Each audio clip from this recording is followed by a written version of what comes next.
നമസ്കാരം. വാർത്തകൾ തുടങ്ങുന്നു. പ്രധാന വാർത്തകൾ. വീണ്ടും വീണ്ടും ജീവനെടുത്ത വന്യമൃഗങ്ങൾ. കോഴിക്കോട്ടും തൃശൂരിലും ഇന്ന് 2 മരണം. അതിരപ്പള്ളിയിൽ സ്ത്രീയെ കാട്ടാന ചവിട്ടിക്കൊന്നു. കക്കയത്ത് കാട്ടുപോത്താക്രമണത്തിൽ കർഷകൻ മരിച്ചു. കോതമംഗലത്ത് കൊല്ലപ്പെട്ട ഇന്ദിരയ്ക്ക് നാടിന്റെ അന്ത്യാഞ്ജലി. പൂക്കോട് വെറ്റിനറി സർവകലാശാല ഡീനിനും വാർഡനും സസ്പെൻഷൻ. സാധ്യമായതെല്ലാം ചെയ്തെന്ന വിശദീകരണം VC തള്ളി. പ്രതിഷേധം കടുപ്പിച്ച് പ്രതിപക്ഷ വിദ്യാർത്ഥി സംഘടനകൾ.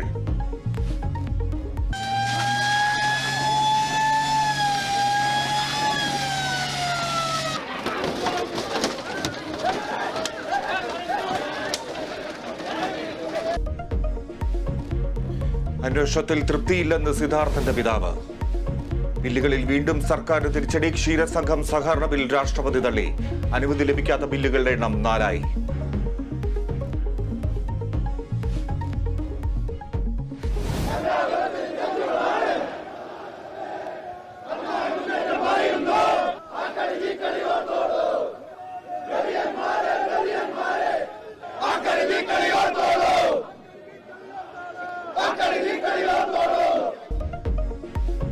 വീണ്ടും കുർബാന തർക്കം. എറണാകുളം അങ്കമാലി അതിരൂപത ആസ്ഥാനത്തിന് മുന്നിൽ സംഘർഷം.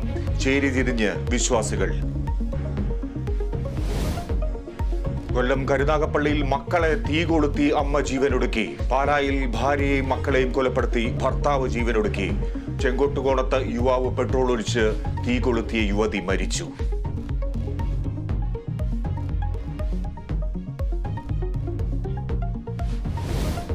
പുരാവസ്തു തട്ടിപ്പ് കേസിൽ KPCC അധ്യക്ഷൻ K സുധാകരൻ 2ാം പ്രതി. ക്രൈംബ്രാഞ്ച് എറണാകുളം ACJM കോടതിയിൽ കുറ്റപത്രം സമർപ്പിച്ചു. കേസിൽ മോൻസൺ മാവുങ്കൽ 1ാം പ്രതി.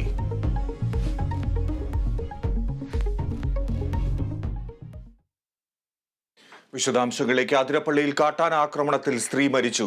വാച്ചുമരം ഊരുമൂപ്പൻ രാജന്റെ ഭാര്യ വത്സയാണ് മരിച്ചത്. വിശദാംശങ്ങളുമായി അനീഷ് ആന്റണി.